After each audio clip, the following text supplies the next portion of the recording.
Olá, muito bom dia. Vai começando aqui pela PAN, mais uma edição do nosso A Revista Radiofônica, que traz informação, prestação de serviço, entretenimento, tudo isso no papo dessa sexta-feira. Vem com a gente, estamos em 26 de janeiro, brincadeira, 2018 tá voando, hein? Vamos lá, você é o nosso convidado. Apertem os cintos, o passaporte sumiu. Condenado em segunda instância a 12 anos de prisão, ex-presidente Lula está proibido de deixar o Brasil. O petista pretendia embarcar para a Etiópia na madrugada de hoje. Por uma bolada, crescem as especulações sobre a transferência de Neymar para o Real Madrid. Segundo o jornal espanhol, não faltará dinheiro ao clube para fazer a proposta agora, no meio do ano.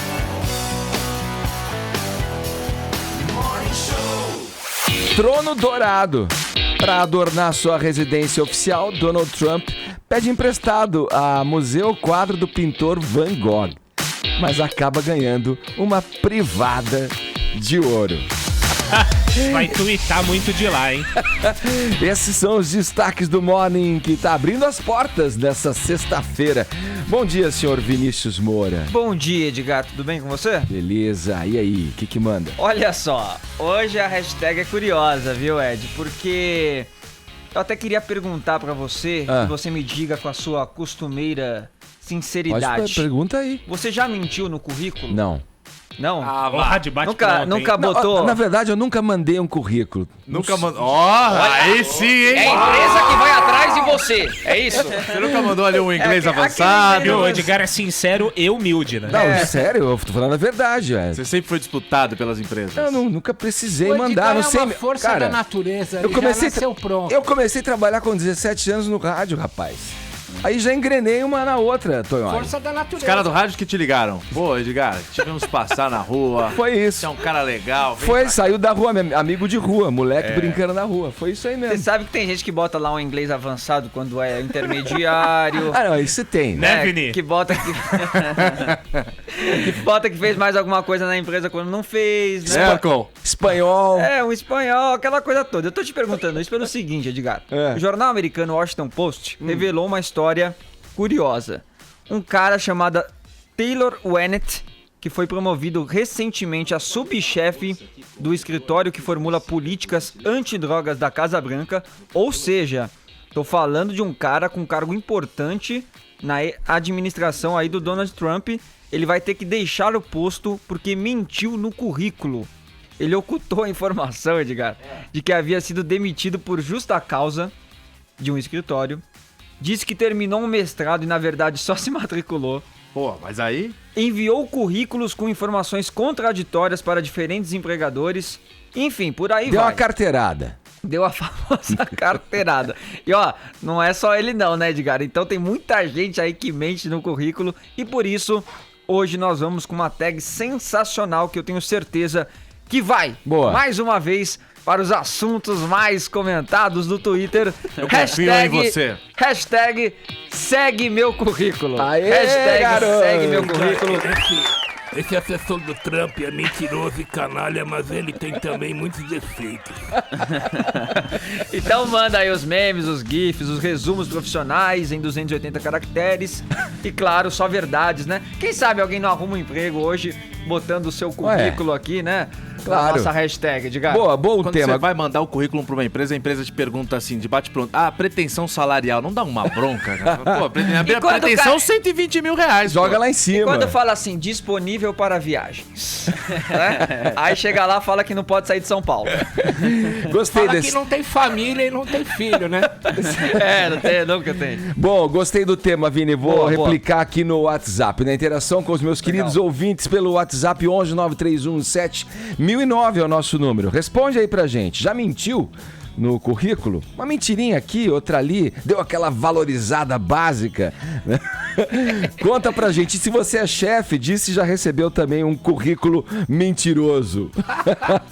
Manda aí, 931171009, estão valendo mensagens em áudio ou em vídeo, tá bom? Todos convidados a interagirem com a gente pelo nosso WhatsApp também. No mais, o programa é transmitido pelo aplicativo da PAN, você pode ver o Morning em imagens pelo nosso portal jovempanfm.com.br, pelo pelo nosso canal youtube.com/morningshowjp, além das mídias digitais. Estamos aí, né, no Instagram, no Facebook, temos uma página também. Vai lá no nosso perfil, deixa o seu joinha que a gente fica bem feliz, tá certo? Todos convidados a passarem a próxima hora e meia colados aqui na Jovem Pan.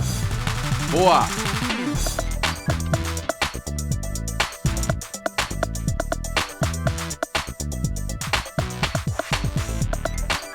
Vamos lá, vamos começar o programa aqui falando de falência. Falência financeira. Após declarar falência, o rapper 50 Cent, ele descobre que tem 7 milhões. Isso, eu disse 7 milhões de dólares em bitcoins. Do duro? Fala aí, é sério essa história? Vale mais que barra de ouro? É tipo a família real que achou petróleo no jardim uma vez. Fala aí, conta essa história pra gente, Custódio. Você achou petróleo no jardim, cara? Você comentou? Eu não, né? Quem dera. O 50 Cent encontrou uma fortuna em bitcoins e foi uma história muito engraçada, Edgar. Em 2015, ele decretou falência. Ele estava com uma dívida de 50 milhões de reais.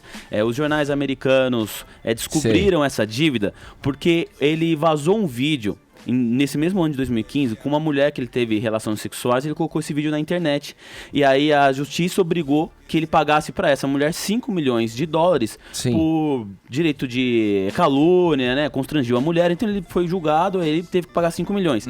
Aí desses 5 milhões, o pessoal começou a investigar e descobriu que ele tinha uma dívida de 50 milhões. E ele mesmo assumiu, falou, olha, eu tô quebrado financeiramente, o que eu ganho não supre aquilo que eu gasto, então eu realmente tenho uma dívida. Tá quebrado, mas tá muito melhor. O quebrado dele é diferente. Exato. Do nosso, né? Ele foi pagando aquilo que devia, foi colocando a cabeça no lugar. Em 2017 ele falou, olha, tô quitado, quitei os 50 milhões de dívida, tô empatado 0-0. Só que no ano de 2014, portanto antes dessa denúncia de assédio, ele lançou um álbum que se chama Animal Ambition e esse álbum ele vendeu por Bitcoin.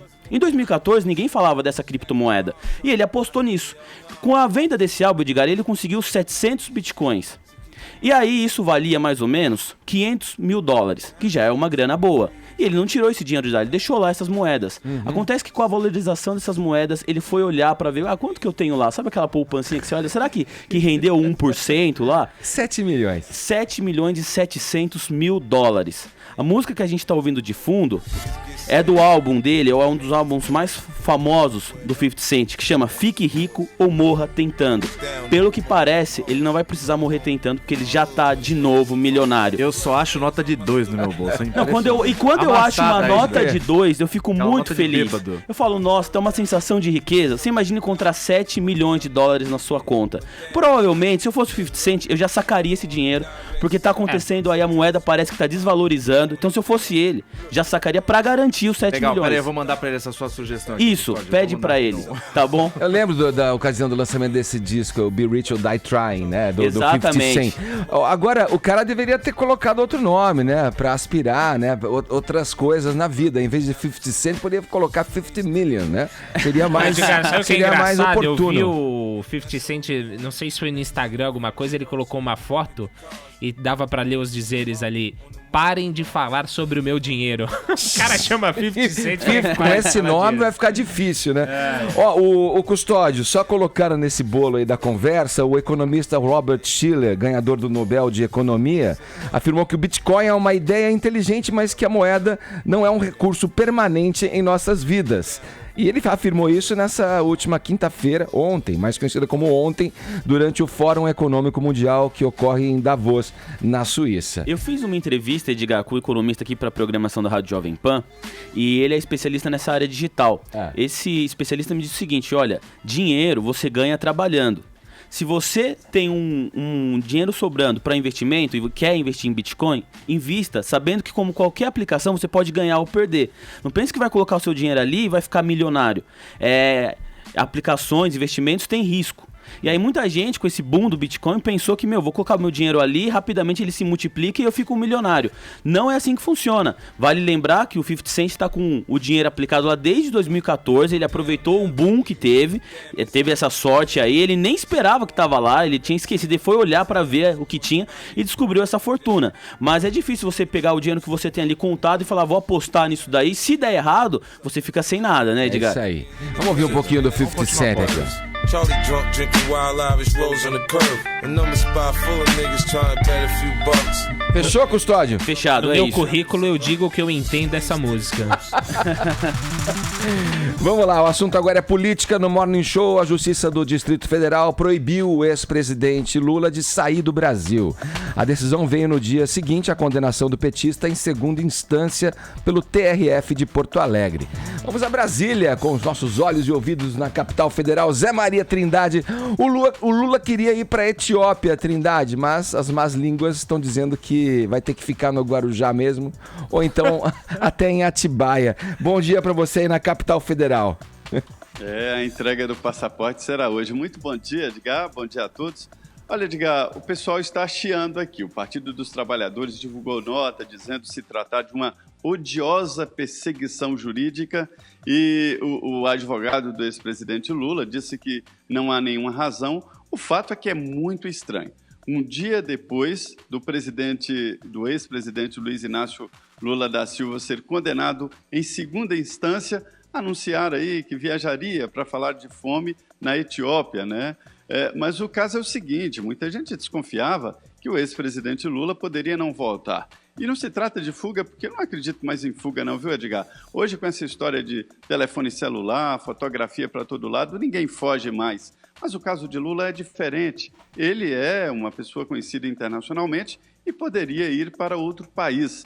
E engraçado é que essa decisão foi daqui de Brasília, da 10ª Vara Federal. O juiz Ricardo Leite entendeu que havia risco de fuga e como há na vara dele um processo contra o ex-presidente, que é o caso ali de lobby de Lula durante o governo Dilma na compra de caças, ele decidiu recolher o passaporte de Luiz Inácio Lula da Silva. Ele tinha um passaporte diplomático, agora não tem mais. Então, foi recolhido, a decisão foi tomada e a Polícia Federal acertou com a defesa de entrega ainda hoje do passaporte do ex-presidente. Ele não viajou, viu? Não sabe, Trindade, ontem a gente estava conversando com o Dr. Alberto Rolo, aqui especialista em direito eleitoral, e na conversa surgiu, o Vini até perguntou para o Dr. Alberto essa questão, né? Porque já tinha a notícia do pedido da retirada do passaporte e o Dr. Alberto disse que não acreditava nessa questão da fuga. Eu também achei que não, por conta dele, em agindo dessa maneira, estaria de alguma forma assumindo uma culpa, mesmo que isso pudesse representar alguma estratégia da defesa, ele em outro país, enfim, com o asilo em outro país, a defesa alegar, continuar alegando a questão da perseguição e tudo mais. Agora, isso também passou pela minha cabeça agora enquanto você falava, que não poderia ser um truco da defesa, que essa viagem em algum momento nunca existiria e que isso, na verdade, faz parte de alguma estratégia aí da defesa para jogar uma fumaça? Não sei, Tonhalo, o que você acha disso? É viagem minha? Eu acho que seria, Edgar, Trindade, mais factível, mais fungível, como diz o desembargador Leandro Paulsen, mais fungível, que o Lula viajasse para um Uruguai da vida, que o Lula viajasse para uma Cuba da vida, que o Lula viajasse para uma Venezuela da vida. Inclusive nos contratos com a Petrobras internacionais, objeto da Lava Jato, não constam ilicitudes e irregularidades que envolvam a Etiópia. Eu acho, como diz o Zé Trindade, eu dificilmente o Lula fugiria via Etiópia. Eu acho um delírio. Fala, Zé. A viagem realmente foi programada, né? Um evento internacional e já estava programada antes. A defesa se preocupou muito com o Tribunal Regional Federal lá de Porto Alegre e se esqueceu dos outros juízes. De combinar com os juízes. Isso. Esse juiz daqui foi o mesmo que decidiu pela interrupção das atividades do Instituto Lula, né? Depois a decisão dele foi reformada e o PT faz questão de lembrar isso. Agora, Tonholi, não seria exatamente uma fuga, né? O discurso que o Lula está fazendo caberia muito bem num pedido de asilo. Perfeito, concordo. Agora, pedir asilo na Etiópia, Deus do céu. Mas depois da viagem da Etiópia, onde o Brasil não tem acordo de extradição, né, de lá ele poderia ir seguramente para outro país, né? É isso que é ponto. Ele poderia fazer companhia ao Julian Assange na embaixada do Equador em Londres, por exemplo. Aliás, a mídia internacional deu ontem que o Assange, por conta desses 6 anos enclausurado numa embaixada, está com problemas físicos e mentais. Não sei se o Lula teria condições físicas e aquela barriga pontuda dele desmente que ele está fazendo academia todos os dias, como ele está sempre brandindo. Difícil uma pessoa na idade dele, que conta aí 72 anos, difícil conseguir sobreviver em condições nada agradáveis de temperatura e pressão, né, Zé Maria Trindade? Além do que os regimes que apoiam o ex-presidente Lula, eles estão fragilizados e podem acabar a qualquer momento. Por exemplo, Venezuela, ninguém acredita, né, na continuidade do regime Maduro lá por muito tempo, apesar dessa possibilidade de candidatura nova dele. Então, o mundo está ficando muito pequeno, né? As relações estão estreitando muito o mundo. Agora, na verdade, Edgar, o que a gente vê por aqui é que a frase que eu traduziria o Lula agora é que eu vim para confundir e não para explicar. A própria candidatura dele é considerada aqui como descartada, ninguém acredita na possibilidade. A estratégia do PT é manter a candidatura, fazer campanha e lá na frente substituir o ex-presidente. É que o PT precisa desesperadamente de um candidato para tentar manter pelo menos ali uma bancada mínima no Congresso Nacional e continuar existindo. Edgar, Zé Maria, você sabe que ontem aqui em São Paulo teve um encontro do Diretório Nacional do PT, na sede da CUT, e durante esse encontro estava lá o ex-presidente Lula, a ex-presidente Dilma Rousseff, Gleisi Hoffmann, o líder do PT no Senado, Lindbergh Faria, enfim, uma porção de gente.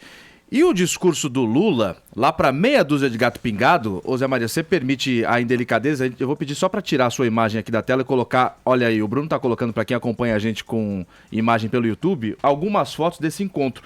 A quantidade, para você que só tá ouvindo, de cadeira vazia, cadeira de plástico vazia, é absurdo. Brunão, passa para a próxima. Aí quem tá com imagem tá vendo a imagem da fachada da sede da CUT, completamente vazia. Essa imagem foi tirada, essa foto da fachada da sede da CUT completamente vazia, foi tirada porque tinha um grupo de jornalistas lá dentro e os assessores começaram a falar o seguinte: olha, gente, abre espaço aqui porque o presidente Lula tá chegando, então para evitar tumulto e tal, ele vai fazer um discurso ali fora, para evitar tumulto, abre espaço aqui. Aí um dos jornalistas que estava lá foi lá e tirou a foto. Quem tá vendo pela internet vai ver o espaço que foi preciso abrir. Não tinha ninguém. E nesse encontro o Lula falou algumas coisas do seguinte: ele começou a perceber que ele já tá começando a perder bastante apoio, você vê por essa reunião. Pode voltar, Brunão, para a imagem do Zé Maria. Obrigado. Ele tá vendo que ele perdeu apoio porque pouca gente foi lá. Além disso, ele já começou a se sentir desesperado, que antes do julgamento, ele falava com convicção de que não ia ser preso, que não ia ser preso. Agora o discurso dele já mudou. Ontem, Zé Maria, ele começou a falar o seguinte para os militantes: olha, eu preciso de vocês nas ruas, eu preciso do PT também militando e tal, porque por mais que possa acontecer alguma coisa que a gente não deseja, a gente precisa continuar forte. Ou seja, que coisa seria essa? Ele já está contando com a prisão dele, que acontece rápido. E outras coisas. Ele começou a falar que, além dessa ajuda que ele precisa dos militantes e tal, do PT na rua, ele não pode respeitar, nas palavras dele, eu não posso respeitar a decisão de quem está se sentindo juiz, mas na verdade é um líder partidário, fazendo uma menção aos desembargadores e tal. Além desse discurso dele, o senador Lindbergh Farias falou o seguinte também: nós não vamos aceitar, o nosso próximo passo é uma guerra civil. Nessas palavras, ou seja, o pessoal do PT está transformando uma discussão política, o que é jurídica, como a gente já tem ouvido nos últimos dias, e tá aí a prova do desespero deles. Nenhum apoio e o desespero jogando aí pra galera. Meus caros ouvintes, Zé Maria Trindade, sobretudo, eu venho insistindo nesse programa há mais de semana numa questão que eu acho seminal para a democracia brasileira, que é o embaralhamento das instituições. A instituição política se meter com o aparato jurídico, a mistura de instituições que foi separada fundamentalmente pela Revolução Francesa. Isso se chama, No clássico livro de Karl Marx, o 18 Brumário de Luiz Bonaparte, bonapartismo civil. E esse tema bonapartismo civil foi aplicado ao você atacar a justiça por meios políticos pelo Fernando Henrique e pela também socióloga Maria Vitória Benevides para cruzar o Jânio Quadros de bonapartista civil. O que é bonapartismo civil? Usar a política para atacar a justiça. Eu estou falando isso, não é de hoje, e nós tivemos anteontem o melhor exemplo disso, Edgar Piccoli, Zé Maria Trindade, que foi o senador Lindbergh Farias, na Praça da República, dizer que a decisão que condenou Lula a 12 anos e 1 mês acaba com a democracia brasileira. Isso é o bonapartismo. Vamos lá. Solta o vídeo aí, Brunão. Companheiros, eu cheguei agora de Porto Alegre, mas vim correndo, porque eu queria muito falar com vocês. Nós não podemos ter mais ilusões. Nós não vivemos mais numa democracia no Brasil. É preciso que a gente entenda isso de uma vez por todas. Esse é um golpe duro. Você sabe que na história, Rosário, a gente ainda vai entender o real papel dos Estados Unidos nesse golpe. Porque eu me lembro, quando Lula anunciou a descoberta do pré-sal, os Estados Unidos colocaram a 4ª frota no Atlântico Sul. Quem assistiu o filme do Snowden viu que o Brasil foi mais espionado do que a Rússia, a China espionavam a Petrobras. Os Estados Unidos participaram da conspiração contra Getúlio. Em 64, o presidente dos Estados Unidos, Lyndon Johnson, colocou tropas norte-americanas à disposição do golpe. Não foi necessário. Eu tenho certeza que eles estavam por trás de tudo isso. Eu falo isso para dizer o seguinte: vamos parar de ilusões. Será que alguém acha que é pelo caminho institucional que nós vamos derrotar o golpe? Muita gente discordou da fala dura da senadora Gleisi e da minha fala porque tinha ilusão que a gente fosse ganhar no TRF4.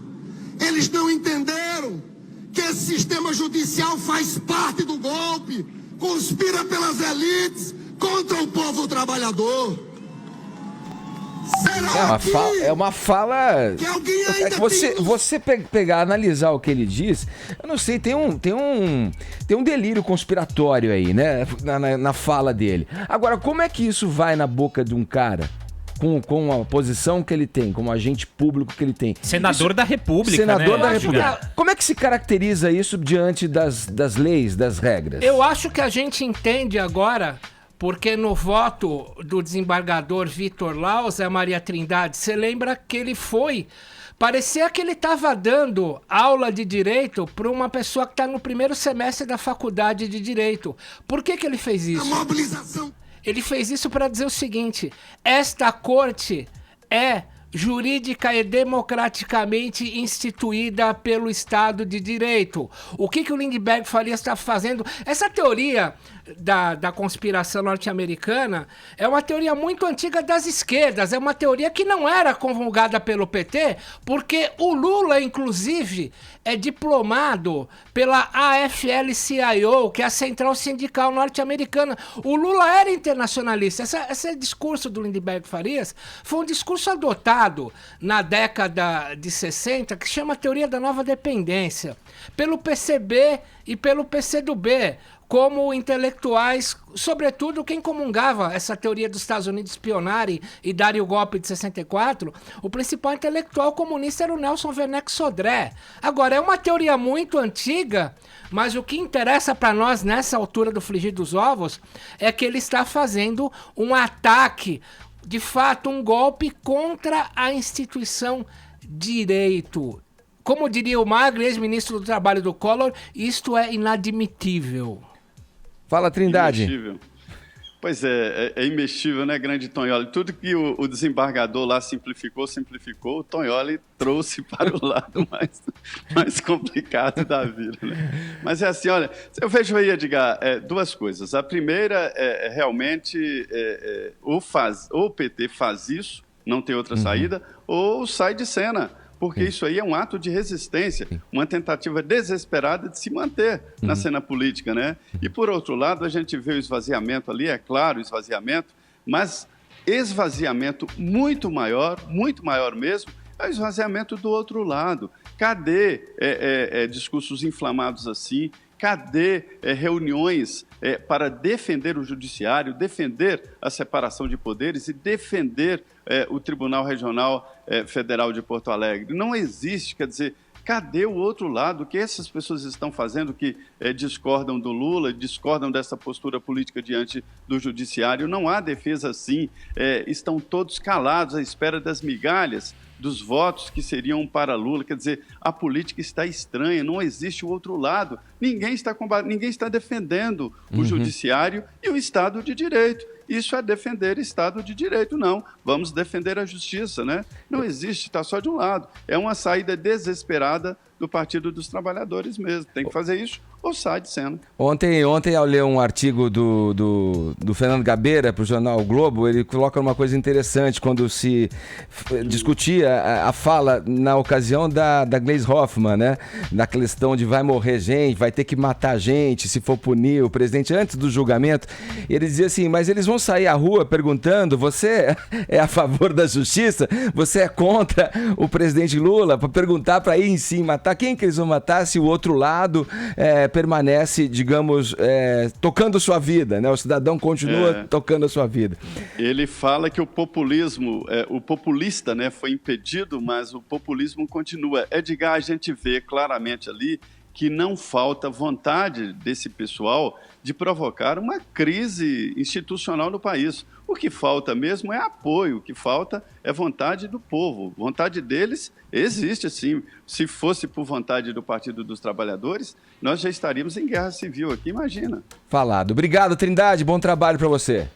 Muito obrigado. Bom dia.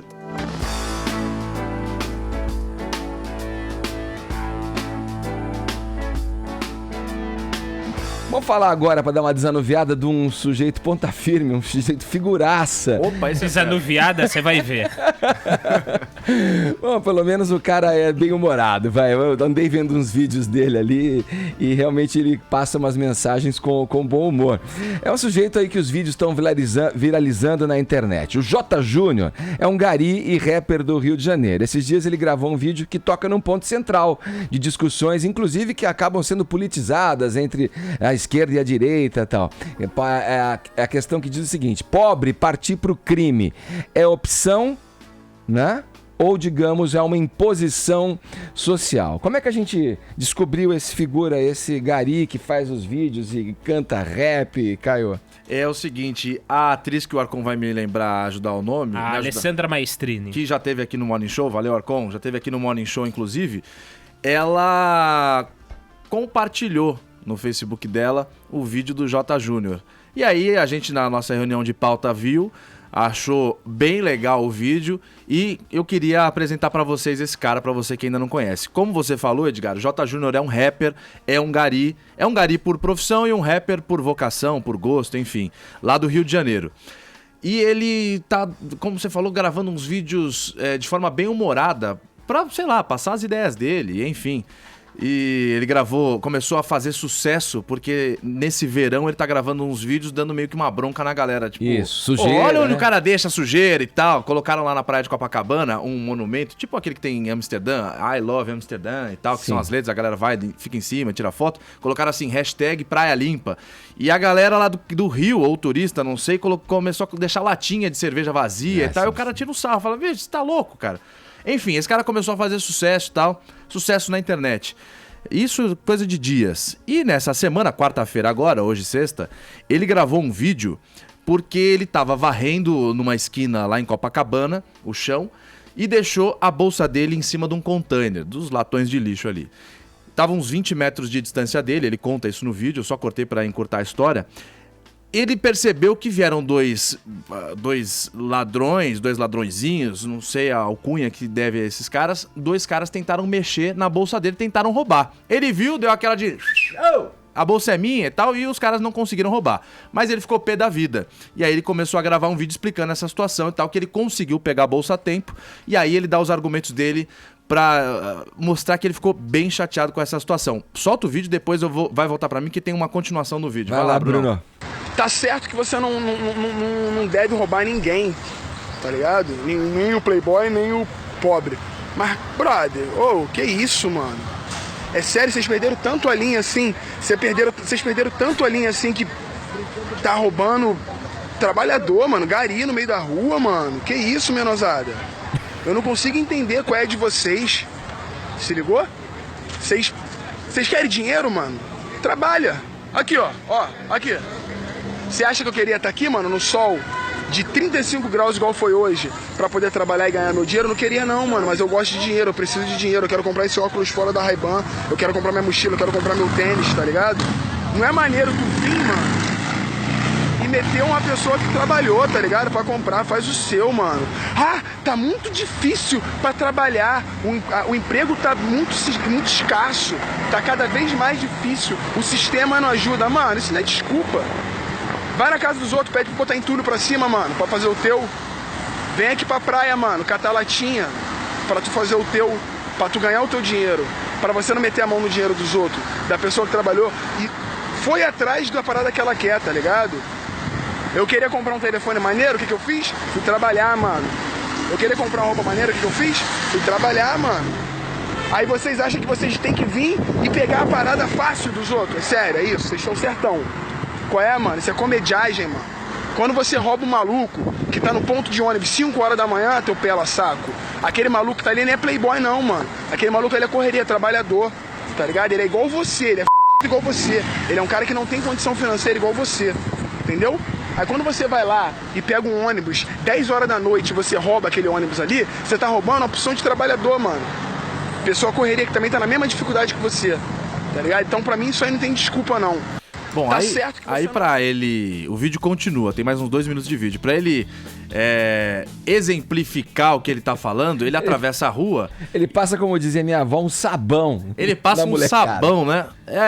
Ele, pra exemplificar o que ele tá falando, esse ponto de vista dele, ele atravessa a rua e fala assim, eu quero apresentar pra vocês um camarada meu que eu tô trabalhando aqui na praia de Copacabana faz um mês e eu conheci esse cara e é um dos caras mais correrias que eu vi. E aí ele vai, atravessa a rua e vai numa barraquinha, uma geladeirinha só e uma cadeira de um vendedor de água que, segundo esse gari, o J. Júnior, faça chuva, faça sol, o cara fica lá vendendo água o dia inteiro. E ele teve paralisia cerebral quando era criança, então o cara ele tem uma dificuldade imensa pra se locomover, pra falar e tal. E o cara tá lá trabalhando, e aí ele fala... Pode soar meio que demagogia, mas não é. O vídeo é bem bacana desse cara.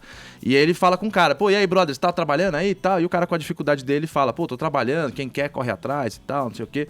E ele justifica, né? Fala, olha, tá vendo? O cara com a saúde debilitada trabalha e você quer o quê? Ganhar as coisas na mão grande e tal.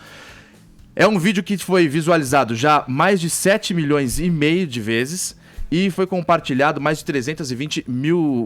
320 mil pessoas. Então, tá... Só de uma semana. Tá bem e aí, qual é a opinião de vocês? O que vocês acham aí nessa questão?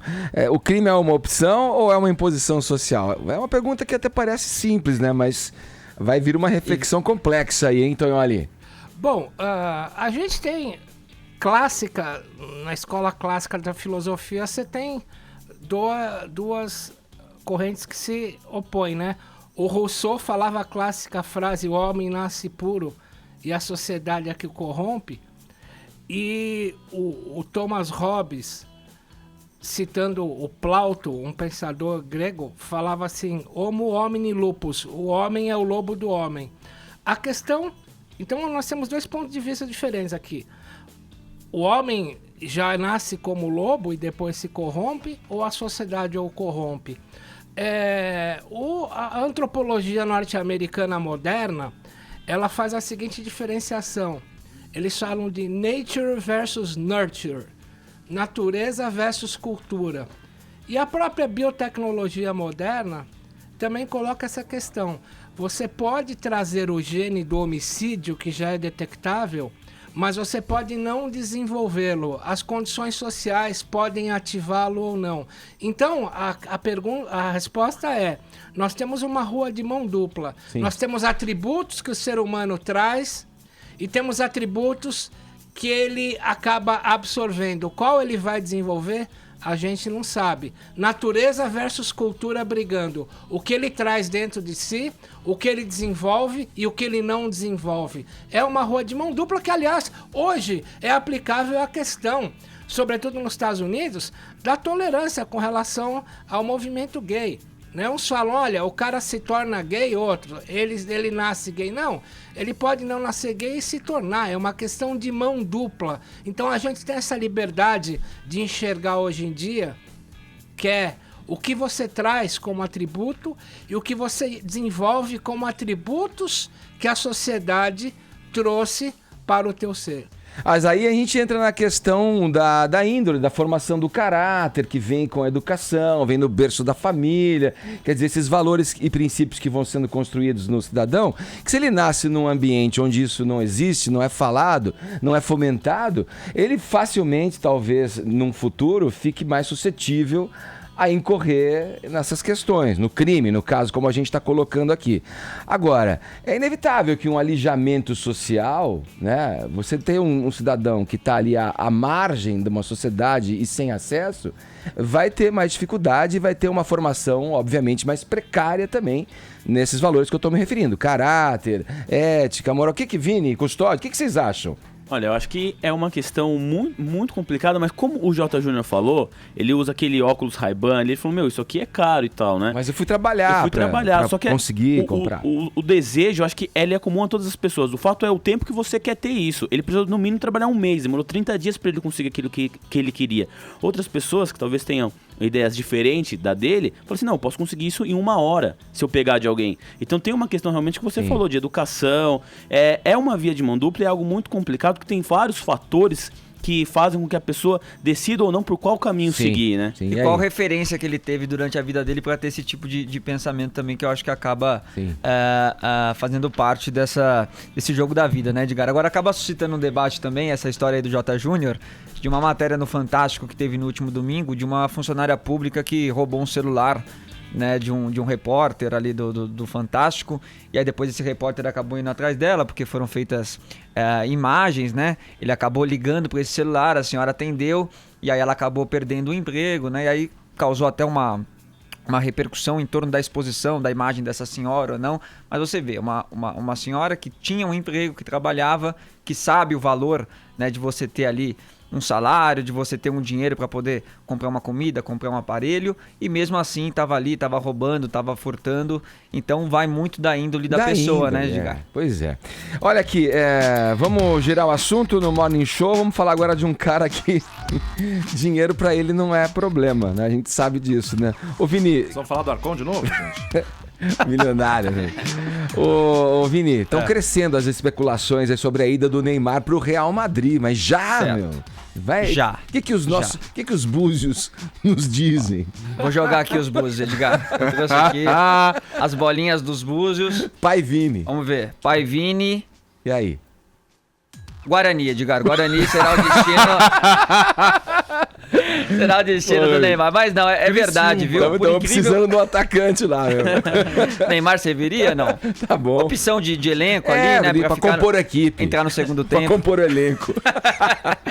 Mas olha, por incrível que pareça, né, Edgar? Menos de um ano aí do Neymar no PSG, toda a repercussão que teve a saída dele lá pra França, né? O protagonismo que ele assumiu indo para o PSG, agora já começa a ser ventilado e começa a esquentar esse assunto aí dele voltar para a Espanha, mas não para o Barcelona, e sim para o maior rival. O maior rival do o Real Madrid. Então a gente está mostrando aí a capa do jornal Marca dessa sexta-feira, que estampa a seguinte manchete: 300 milhões em carro para a revolução.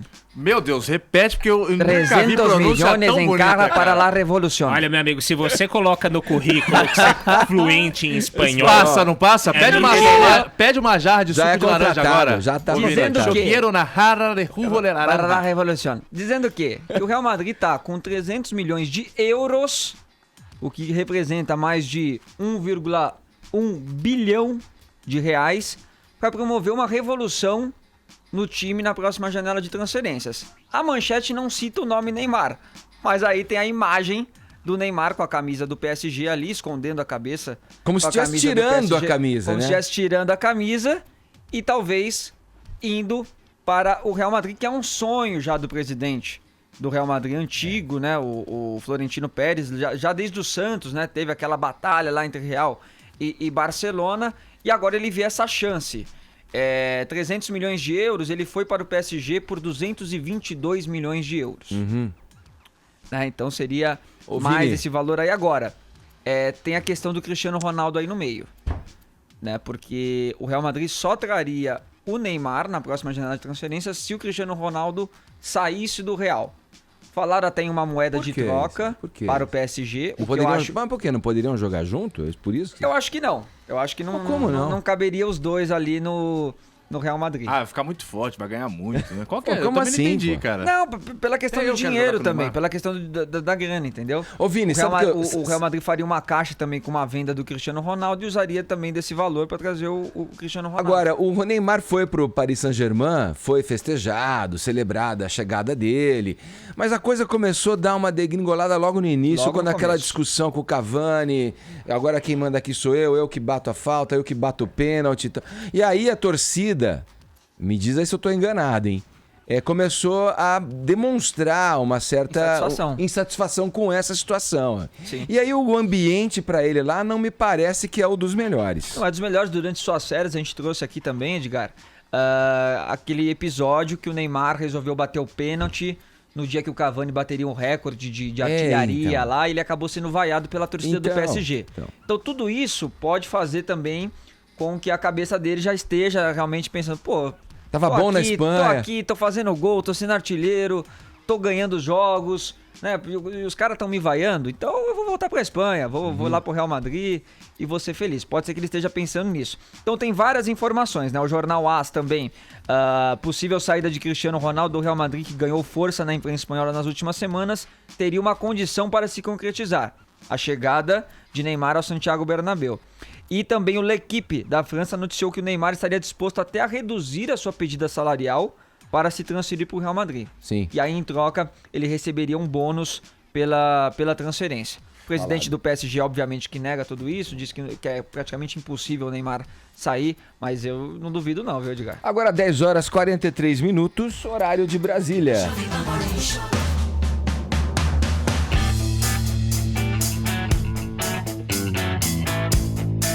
Tem uma história aqui sensacional pra gente explicar e comentar aqui na bancada do Morning Show. O presidente dos Estados Unidos, o Donald Trump, tá dando um tapinha na Casa Branca, tá dando aquela arrumada lá. Agora parece que ele já tem um objeto aí de arte pra combinar com a cor do cabelo dele, aquele dourado. Que tom seria aquele? O Tom, olha que é especialista nessas tonalidades capilares. Ele já falou aqui da cor de asa 77. Da graúna. Do acaju. E a do Trump seria qual, Tonholi? Zarcão. Zarcão, aquela tinta pra não enferrujar, né? Explica essa história pra gente, Caio. É o seguinte, essa história é muito boa, é sensacional. É uma tradição nos Estados Unidos os presidentes pedirem emprestados ou emprestadas obras de arte, Ô, Vini, não, você é o Custódio, né? O Custódio. Você tá bem louco, hein, Caio? Porra, meu, que é sempre assim? É sexta-feira, o cara já começa a ter os efeitos. Eu tô tomando muita água aqui.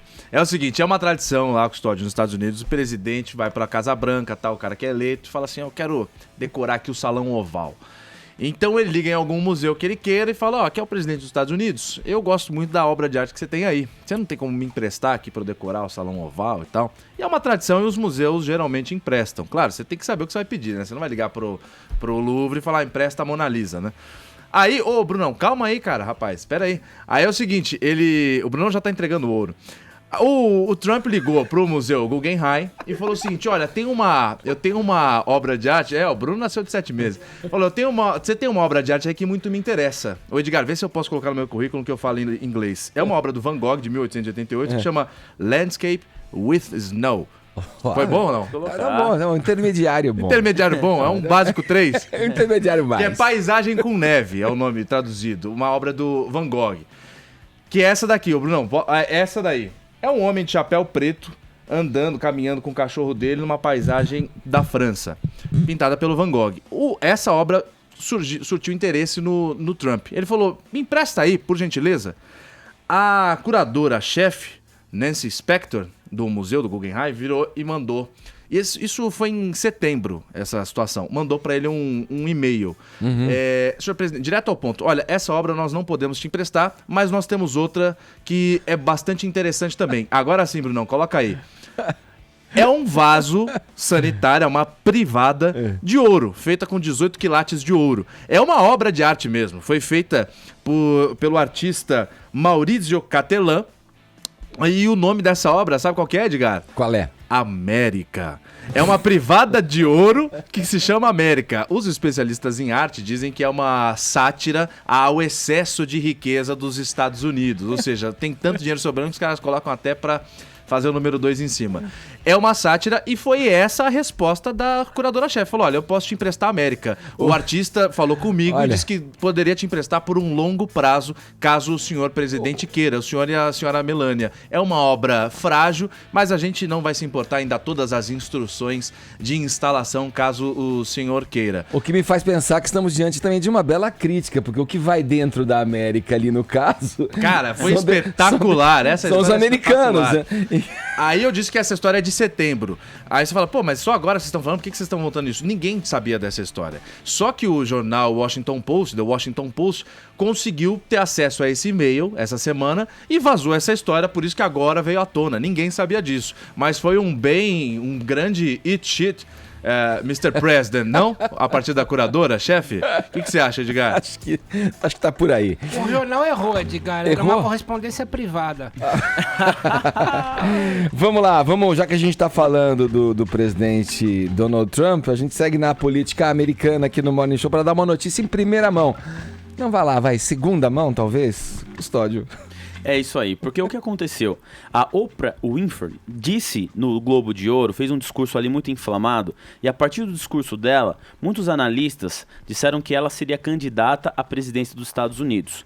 Eu separei, Edgar, aqui, vou ler um trechinho do discurso, a parte final do discurso dela, que é um discurso bastante ativista, né? Ela fala contra o assédio, ela fala a favor das mulheres, e ela disse assim, eu quero que todas as garotas assistindo aqui o Globo de Ouro saibam agora que um novo dia está no horizonte e que quando esse dia finalmente chegar, será por causa de muitas mulheres magníficas, muitas delas aqui nesta sala, e alguns homens fenomenais lutando duro para ter certeza de que elas se tornem as líderes. Então, muita gente falou, poxa, acho que ela quer sair candidata. O marido dela deu uma declaração no Los Angeles Times falando que ela iria sim concorrer à presidência. E aí, o que o Trump fez? O Trump falou assim, não, pode vir que se a gente concorrer em 2020, eu ganho e vai ser muito tranquilo, pra mim não tem problema nenhum disputar a eleição americana com a Oprah. Só que aí ela deu uma entrevista pra uma revista americana, e aí a gente tem até um videozinho aqui, porque ela fez uma sessão de fotos ali,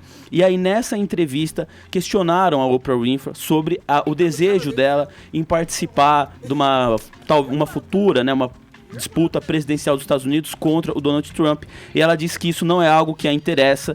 As palavras dela: eu me encontrei com uma pessoa outro dia que disse que me ajudaria com a campanha, isso não é pra mim. Então ela tirou toda esse burburinho sobre uma possível candidatura. Vale falar que a Oprah veio de uma família muito humilde, ela conseguiu aí, com o seu talento, né? Ela é atriz, ela é apresentadora de um dos programas mais vistos no mundo e ela empresária atriz, também. Ela é cantora. Tudo que ela faz, ela é muito bem sucedida. E aí, muita gente toma ela como referência, né? E aí, como também o partido lá dos democratas, eles estão sem um candidato, quem que é o nome forte hoje na política americana, Edgar, para concorrer contra o Donald Trump? Você não tem esse nome, a Hillary Clinton já não aparece assim com tanta força, ela já perdeu uma vez, enfim, não existe um nome muito forte, né, do outro lado da ponta nos Estados Unidos. E aí, pensaram na Oprah, mas ela já descartou essa possibilidade. Então não é uma notícia de primeira mão, porque ela disse em primeira mão para a revista americana In Style. Meu inglês é intermediário. Eu não ponho no currículo intermediário. Ela disse em primeira mão pra essa revista, nós agora estamos repercutindo essa fala. Ô, Tonholi. Me identifiquei com a Oprah. Viram você candidato, falaram que eu ia ser ou não você. Tem que parar com essas conversas. Ô, Tonholi, você acha que a Oprah seria uma boa opção como presidente dos Estados Unidos? É um Luciano Huck de saias. Sem dúvida. Agora, obrigado. Os atributos que ela reúne são os atributos que almejam os hoje contendores, inimigos, atacantes do Donald Trump. Vou falar uma obviedade aqui. É milionária, fez a fortuna com as próprias mãos, nunca pediu dinheiro público emprestado, ao contrário do Trump. É negra, é mulher, defende tudo aquilo que os atacantes do Trump defendem. Acho que a candidata... Ela é a Oprah Winfrey é a tempestade perfeita para Donald Trump. Não tem nenhuma dúvida que vai crescer enormemente. Boa. Vamos aqui para mais um episódio do nosso indefectível quadro Não Convide para a Mesma Festa. Quem são os personagens, quais são as estrelas dessa vez, Vini, que não podem se trombar? Primeiro personagem, vou pedir para você soltar o som aí, que você vai reconhecer já pela voz marcante dele. Bota aí, Edgar. Peraí, cara. Bota aí, pode botar. Play é aquele que é o triângulo assim deitado, Edgar. Peraí, o quê? É só seguir aí. Qual que é a sonora? Pode falar pra ele. É o play, é o triângulo. Bota aí. Se eu falar sonora, vai saber quem é o cara já. Né? É um narrador, Edgar. Vê ali que você acha Bota um narrador. É um narrador? Pensa num narrador. Vamos lá. Ok. As barbas do profeta, ela tá pedindo pra entrar e vocês não conseguem. Reconheceu ou não? Quem que é? Grande Silvio Luiz. Grande Silvio Luiz, grande narrador, Silvio Luiz, né, marcante, aí, voz marcante da televisão brasileira, principalmente ali nos anos 90, e que sempre coloca algo polêmico ali no Twitter, né? E ele fez um tweet no ano passado, Edgar, criticando uma atuação de uma repórter da Sport TV, e essa repórter da Sport TV só descobriu agora que ele fez esse tweet, porque uma vez na internet, sempre na internet, né? E aí um amigo dela avisou ela que ela tinha sido citada pelo Silvio Luiz, e aí ela deu uma respostinha pro Silvio. O tweet do Silvio foi o seguinte: essa Lívia deve ter padrinho forte no Sport TV. Falando que tem alguém ali que indicou a Lívia, que banca a Lívia no Sport TV, porque, segundo ele, ela não tem a qualidade para estar ali na emissora. E teve um comentário. Hein, meu? E teve um comentário mais indelicado ainda, Arcon, embaixo de um seguidor do Silvio Luiz. Deselegante. Chamado O Entregador 1222, dizendo assim: quer dizer comedor? Quer dizer, em vez de padrinho, quer dizer comedor? Que aí, muito mais forte ainda, né? Do que o Silvio disse. Então, essa repórter é a Lívia Laranjeira. Ela ganhou destaque até depois daquele acidente da Chapecoense, porque ela estava fazendo toda a cobertura daquela final da Sul-Americana, e ela entrou até no Jornal Nacional na época, né, para dar as informações ali de tudo que estava acontecendo. Ganhou bastante. Eu considero uma repórter bem competente. E aí ela escreveu isso daí, né? Olha, hoje um amigo citou esse tweet do ano passado que eu nem tinha visto. Entendo e respeito quem não goste do meu trabalho, mas não tem padrinho, não. Tem dedicação, vontade de aprender e gente que confia em mim. Sabe o que mais tem? O machismo de sempre. Pronto. Nada de novo no front. Aí o Caio já vai discordar aí dali. Eu só não vou entrar nessa discussão porque não tem mulher na bancada. Então é difícil discutir sobre machismo só com homem. Mas cadê o machismo do Silvio Luiz? Ué, pô, mas como não? Ele só perguntou o seguinte, ó. Dela. Não, ele fala, essa Lívia deve ter padrinho forte. Ué, ele não gosta do trabalho dela, ponto, acabou. Ele poderia falar de mim também, ele deve ouvir o Morning Show e falar, pô, esse Caio é um lixo, deve ter alguém que segura ele, eu não gosto da opinião dele. Ponto, acabou. Não falou nada de machismo. Pô, que mimimi essa menina. Será eu só não vou entrar nessa porque a Paulinha não tá aqui e a Marcela também não tá. Já entrou, pô. A gente pode entrar. Ainda bem que você não entrou, Caio. É uma chatice. Ainda bem que você não entrou. Machismo hoje. Ainda bem que eu não vou entrar. Ainda bem que você tá de fora, Caio. Ainda bem que eu vou ficar quieto, ficou quieto. Me mostra o machismo, cara. Me mostra aí, Edgar. Volta aí. Por que o Silvio colocou que ela deve ter padrinho no Sport TV? Qual foi o motivo? Teve alguma razão? Ele devia estar assistindo ali. Não se sabe o porquê. O que motivou o Silvio Luiz a fazer isso? Pela data devia ser época dos jogos, né? Deveria estar fazendo a cobertura aí dos Jogos Olímpicos. Não dá pra saber, pra saber exato por que ele criticou o trabalho dela e por que ele insinuou que tinha padrinho. Mas eu acho que seria uma boa pergunta também pro sociólogo carioca responder, né? Porque já que a gente tá nessa dúvida, foi machismo ou não, sociólogo? A questão, aliás, deixa eu me apresentar. Eu sou o lunático. E eu quero explicar pra vocês que quando ele fala que ela teve padrinho, ele já está inferindo uma suposta relação sexual, porque ele poderia ter falado madrinha. Então temos no âmago desse post, sim, uma questão de misoginia. Meu Deus, hoje em dia pra você ter um discurso legal, você tem que... como é que é? Você não pode falar nada contra gay, você não pode falar nada contra mulher, você não pode falar nada... Você tem que ser... Cara, você não pode ter opinião. Se você for branco, hétero e não sei o quê, você é machista, não sei o quê... Cara, menos. É que eu acho que o que corroborou ali, cara, foi também o comentário do seguidor, né? Não, esse daí sim, esse cara foi um porco. E aí acabou... Sim. Esse aí é indefensável. Agora o Silvio Luiz não gostar do trabalho dela, velho, não gostou. Amém. Todo mundo gosta do Silvio Luiz? É que você coloca uma questão que é assim, você pode falar, você pode ter uma opinião contrária a alguém, mas não qualificar essa opinião contrária da perspectiva da opção, da orientação da outra pessoa, do sexo da outra pessoa, da cor da outra pessoa, da religião da outra pessoa. Você mas pode ele ter uma opinião, falou, olha, porque uma opinião mulher. Contrária. Ele não falou porque é mulher. Eu acho que é assim. Quando você endereça e qualifica isso adjetivando, enfim, é isso, ou é aquilo, defende isso ou defende aquilo, aí eu acho que já entra numa seara delicada. Capetista eu acho o seguinte, rapaz. Eu tenho na minha família... começando uma profissão, pô. Eu tenho na minha casa pega gente que Lula, gosta... Pega cachorro grande, vai pegar a menina que tá começando a trabalhar. Qual é, meu? Vai pra cima do Lindbergh, rapaz. Eu tenho na minha casa, quem não gosta de, por exemplo, repórter da Globo, fala, eu vou mandar um e-mail pra Globo, eu falo, peraí, cara, a pessoa tá fazendo o trabalho dela, deixa a pessoa quieta, você não gosta, muda de canal. Eu também sou contra você ficar falando, olha, eu não gosto de fulano, não gosto de fulano. Ninguém te perguntou, você não precisa ficar externando esse tipo de coisa. E acho que a menina foi muito bem na resposta dela. Ela falou, não tem padrinho, tem muita dedicação, até o ponto do machismo. Aí ela desceu do salto. Aí, eu descobri agora que eu sou bloqueado pelo Silvio Luiz.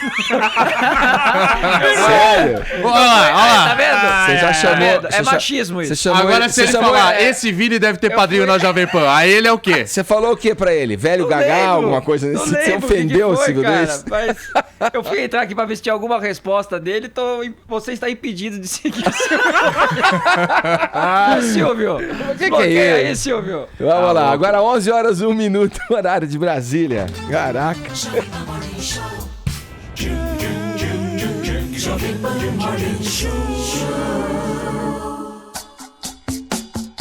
De volta com o Morning Show dessa sexta-feira. Vamos seguir aqui. Agora, Custódio, vou com você, hein? O acusado de assédio sexual, o ator Casey Affleck, desistiu de entregar um prêmio no Oscar desse ano. Ele entregaria pra quem essa estatueta? Então, Edgar, é uma situação complicada, porque ele ia entregar o prêmio pra melhor atriz, pra essa categoria. Ixi. Então, assim, ele tá sendo acusado de assédio sexual por uma produção de 2010. Eles podiam colocar o Caio, né, no lugar do... Pô, eu não ouvi, o que foi que ele falou? Repete aí. Porque eu falei assim, o ator Casey Affleck, ele ganhou o Oscar ano passado, pela interpretação dele em Manchester à beira-mar. E é uma tradição, quando você vence o Oscar de melhor ator, você participa da cerimônia entregando para uma outra categoria no ano seguinte. E aí escalaram o Casey Affleck pra entregar o Oscar pra melhor atriz. Só que ele tá sendo acusado de assédio sexual. Ele tem 2 processos sobre esse assunto. Aí o Edgar sugeriu o seguinte, olha, se o Casey Affleck não pode, põe o Caio lá porque ele quer. Eu iria com o maior prazer, cara. Com o maior prazer. Aliás, o Caio tá sendo defendido aqui nas redes sociais, viu? É isso aí, meu povo brasileiro, é no Brasil. Brincadeira, hein? Olha, e aí o que acontece? Só pra quem não sabe, ele é irmão mais novo do Ben Affleck, que entre vários filmes é o Batman agora, né? Então ele é o irmão mais novo. É uma família muito talentosa na questão da interpretação, mas ele tem esse processo e por conta desse processo, a assessoria dele foi muito curta e grossa e disse, não, ele não vai participar da cerimônia do Oscar e não vamos comentar mais sobre isso. Então assim, não se sabe nem qual é o filme em 2010... não foi divulgado o nome do filme. Eu fui pesquisar e vi que ele trabalhou na produção e direção de um filme que chama I Am Steel, de 2010. É o único filme que eu encontrei relacionado com ele. Então eu imagino que as acusações de assédio tenham acontecido nessa produção. Fato é que Hollywood, o Edgar, tá trabalhando forte nisso. A gente comentou aqui no Morning, né? Mulher Maravilha 2 já assinou um contrato com os produtores americanos anti-assédio. Então qualquer tipo de gracejo que as mulheres entendam como assédio vai ser vista de forma muito rigorosa. Tanto é que um produtor do filme que participou do primeiro, ele teve um desentendimento com a Gal Gadot, que é a atriz que interpreta a Mulher Maravilha. Ele já saiu do Mulher Maravilha 2, que vai ser lançado em 2019. E aí também essa questão tá repercutindo muito em Hollywood do assédio. Então o Casey Affleck, que foi o melhor ator, ganhou o prêmio no ano passado pela interpretação dele em Manchester à beira-mar, não vai participar dessa cerimônia. Enfim, ele quebra essa tradição do Oscar, né? Ô Custódio, um outro célebre, uma personalidade, né, tá sendo acusada também de assédio sexual. O David Copperfield entra na lista desses famosos aí envolvidos nessas questões do assédio. Quem que tá acusando? Então, Edgar, essa é aquela história que acontece há muito tempo atrás, e aí depois a pessoa toma coragem e fala. O fato aconteceu em 1988, mas foi divulgado agora. Uma modelo que na época ela tinha 18 anos, né? Ia completar 18 anos. Ela diz que ela foi participar de uma apresentação do David Copperfield. Ele é um ilusionista muito famoso, todo mundo conhece o nome dele. E isso aconteceu, o nome dela é Britney Lewis. E aí ela foi participar dessa apresentação, ele a convidou para ir até o quarto dela, para conhecer o quarto dele, para sair com ele, e ela disse que ela foi drogada por ele. E que ela lembra apenas de um beijo no rosto, e que aí depois ela, assim, apagou, teve um desmaio e acordou no outro dia com ele lá do lado dela. E aí ele já acordou dizendo, olha, não aconteceu nada, fica tranquila, isso não foi nada demais. E ela não lembra exatamente o que aconteceu, mas fato é que ela diz ter certeza de que foi drogado, porque ela estava bem, ela foi assistir um show, foi convidada para conhecer o camarim do David Copperfield e desmaiou e acordou lá com um rapaz do lado dela. Ele disse o seguinte...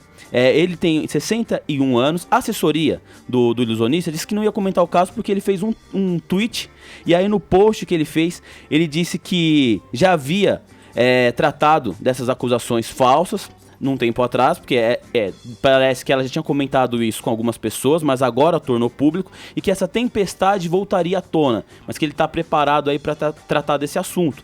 É um tema que a gente debate sempre. Eu vi um e-mail, eles dizem que é pura ilusão da menina.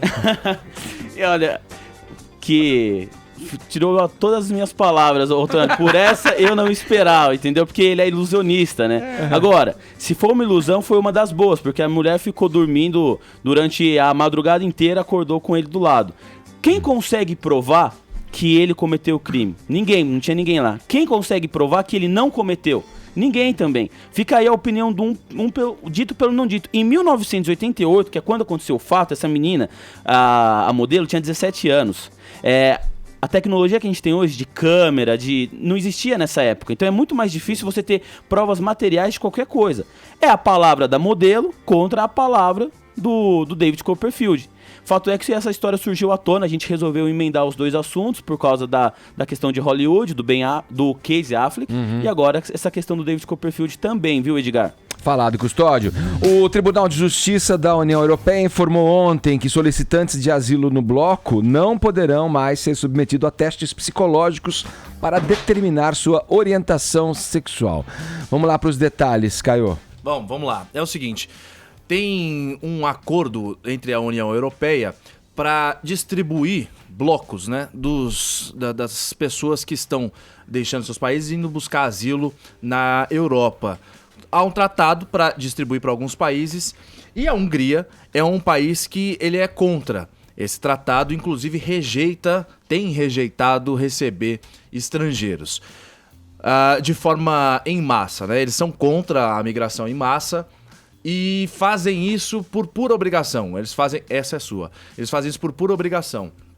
Houve agora, recentemente, a chegada de um nigeriano pedindo asilo lá na Hungria, falando o seguinte: olha, eu tô sendo muito perseguido na Nigéria porque eu sou homossexual. na Nigéria, a união estável, casamento, gay, enfim, é tudo proibido. O homossexualismo é proibido na Nigéria. Então esse foi o argumento desse nigeriano que chegou na Hungria batendo na porta pedindo asilo político.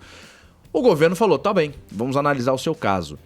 Foi analisar e eles submeteram esse nigeriano a um teste psicológico para saber se o sujeito é gay ou não. O resultado desse documento, segundo o governo, deu negativo.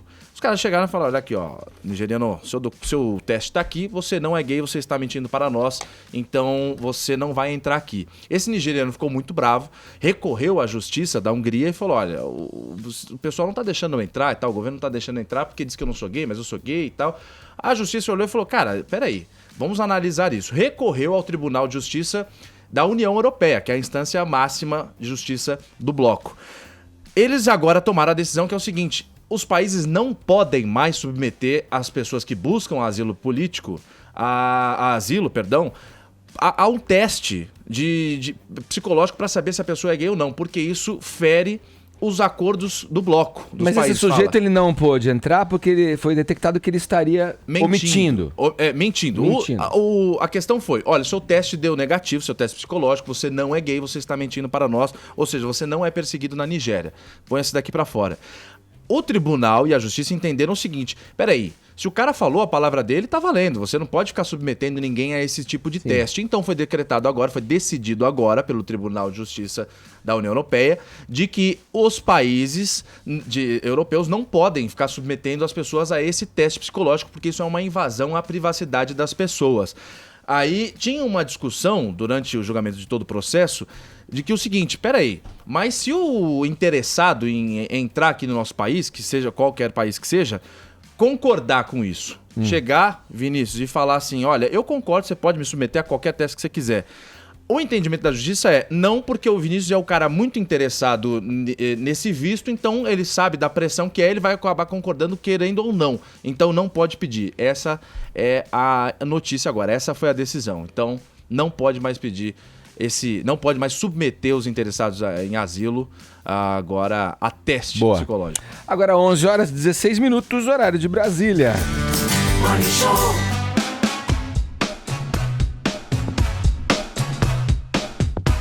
Olha, no início da edição desse Morning Show, a gente contou a história aqui de um funcionário do governo americano que vai ter que deixar o cargo porque mentiu no currículo. O Vini até trouxe pra gente essa história e contou antes de lançar a nossa hashtag aí, que foi a motivação, inclusive, da hashtag e da enquete aqui pelo nosso WhatsApp. A quantas anda aí a nossa hashtag meu currículo, Vini? Muita gente participando, inclusive estamos mais uma vez nos TTs, Edgar. Você tá brincando, você tá ficando bom nisso, hein, rapaz? Comentários, estou me profissionalizando, já posso colocar isso no meu currículo, na verdade. Especialista em colocar hashtags. Por exemplo, o Ramon reclamando aqui, né? A gente envia o currículo, mas o gestor do RH nem olha. Se duvidar, joga fora. Segue meu currículo. O Séries mais On colocou: sou formado em 13 temporadas de Supernatural, 5 de Orange is the New Black e mais um monte, né? Tem gente que acha que vê série e já tá capacitado para exercer aquela função. Não tinha uma vez um cara aí que assistiu não sei quantas temporadas de Grey's Anatomy, invadiu o hospital lá. Rolou isso de verdade. Isso aí aconteceu mesmo. Ô Vini, nossa assídua ouvinte, a Maria Edna aqui, coloca que, inclusive, ela trabalha no RH, ela faz teste para Excel, alguns candidatos colocam que dominam, né, o Excel, mas na hora do vamos ver não é bem isso, e que também tem uma coisa séria aqui que ela aponta pra gente, tem também os endereços. Olha só isso. Alguns candidatos, se falar real, a empresa não contrata. Ah, é verdade. Olha isso. Cara. Olha só. A empresa é na Zona Sul, você fala que mora no extremo da Zona Norte, numa cidade que tem trânsito. Ah, meu amigo. Se eu gostar, mas eu entendi vai ter que pagar mais vale transporte. Não, porque às vezes a empresa precisa de você, de um deslocamento rápido, às vezes é complicado. Eu já pensei onde eu moro, eu tô demitido. Que põe isso até como pré-requisito. E eu já pensei na questão social, alguma discriminação ali. Eu não... Pode ser também, mas... encoberta, enfim, dissimulada. E olha só, nós estamos em 4º lugar aqui no Twitter, grande, né? Estamos atrás só do hashtag Caio Mito. E a Gipil, por exemplo, tá colocando aqui: o Caio tá certo. O Silvio Luiz não falou nada do fato dela ser mulher, nem que tinha alguém, né, pegando. Quem falou foi o seguidor. As pessoas têm opinião e pronto. Tá aí o Caio sendo defendido nas redes sociais. Depois eu te pago aqueles 10 que a gente comeu pra você falar. Essa pessoa certamente é da família do cara. Ah, deve ser. Deve ser prima. Tia, só pode. Será que os ouvintes do Morning Show já mentiram no currículo? Vamos ver o que eles estão falando pra gente aqui na enquete de hoje do nosso WhatsApp. Bom dia, é Diego de São José dos Campos tá falando. Bom, quem nunca, né? Olha lá. Acho que todos ali deram uma valorizada para aquele emprego tão sonhado, aquele inglês básico que já era quase que avançado, né? Eu acho que quem nunca, né? Valeu, bom dia a todos aí. Pessoal do Morning Show, bom dia. Aqui quem fala é o avatar do Ronald de Pindamonhangaba. Mas na verdade eu sou o cara, né? Eu menti no currículo, mas na verdade é uma intenção nobre. Sabe, meninos, eu particularmente estou muito preocupado com essa história de cadeia comum. Então eu coloquei lá no meu currículo que eu fiz um curso de ciências sociais, como os meus companheiros do PT. Ok? Obrigado, braço. Bom dia, Jovem Pan Morning Show. Eu, Darcy, salve da Zona Sul de São Paulo. Já menti sim. Eu não tinha concluído ainda o segundo grau e precisava arrumar um emprego em uma banca de jornal, entregador de revista, e no currículo eu já tinha concluído e na verdade eu não tinha ainda. Consegui um emprego, depois acabei saindo e o patrão não descobriu que eu tinha mentido. Ok? Mas faz parte, foi pro bem, foi por uma boa causa. Um abraço, um bom programa aí. Bom retorno aí, parabéns, Edgar. Valeu, Bom dia, pessoal do Morning, aqui é o Henrique, 33 anos, São José dos Campos. A despeito do assunto de hoje aí do currículo, eu acho que a valorizada no currículo todo mundo até aprende a fazer, inclusive nas maiores consultorias sobre emprego. Mas o problema é o seguinte, tem muito currículo mentiroso, mas tem muita vaga também, muita promessa de vaga por empresas que te prometem uma infinidade de coisas e precisa de um monte de atribuição, e a hora que você é contratado não é nada daquilo. Obrigado, bom dia. Verdade, ele hein? tocou num belo ponto, hein? Muito bom. Tá faltando alguma coisa pra você aqui, cara? Essa água é sua, cara? Não. Vamos falar aqui de um cara que, olha, ao que parece, né? Tudo leva a crer que nunca precisou mentir no currículo. Tô me referindo ao jornalista da TV Globo, o Márcio Gomes, que é o correspondente no Japão há 5 anos já pela emissora, tá de malas prontas pra voltar ao Brasil, né, Vini? Vai voltar pra casa, né, Edgar? O Márcio Gomes aí, depois desses 5 anos como correspondente lá no Japão, vai ter que acertar o fuso aí, né? Porque sabe que é difícil, né? Vai trazer todos os familiares de volta. Ele que botou no Twitter dele que a partir de junho deste ano ele volta ao Brasil para continuar o trabalho em São Paulo, né? Não falou em qual telejornal aí que ele vai participar, se ele vai ser repórter, apresentador, fazer matéria especial, mas vai voltar para trabalhar em São Paulo, ele, a família, pronto para novos desafios, e já colocou ali quem que vai entrar no lugar dele, né? Que será o Carlos Gil, que era do esporte, né, Edgar? Estava atualmente ali apresentando, né, eventualmente o Globo Esporte no Rio de Janeiro, a repórter lá também.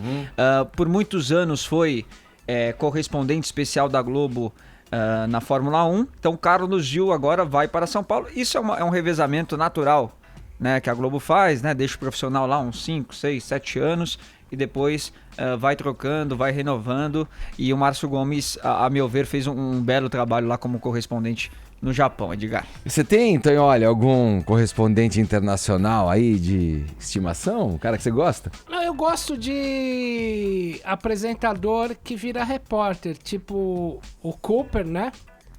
Da CNN. E eu gosto muito de um correspondente da CNN chamado Cal Penhall, que é um hooligan, um careca de 2 metros de altura, que é um cara que é enviado só para lugares limite, né? E então ele vai para Venezuela no auge do quebra-quebra, vai para Cuba no auge de não sei o que, vai para Síria no auge de não sei o que. Gosto muito do Cal Penhall, muito. Boa, eu não sei, a partir dessa incursão ao Morning Show, o teor político forte do programa que a gente fala, discute, repercute, aqui eu comecei a prestar atenção mais nesses nomes, né? Não eram pessoas, né, digamos, os heróis da minha expertise, enfim, da minha área. E eu fui notando algumas figuras, né? Tem um cara que eu acho figuraça, assim, eu acho muito competente, que é o Ariel Palacios, que trabalha na Globo News, que é o correspondente.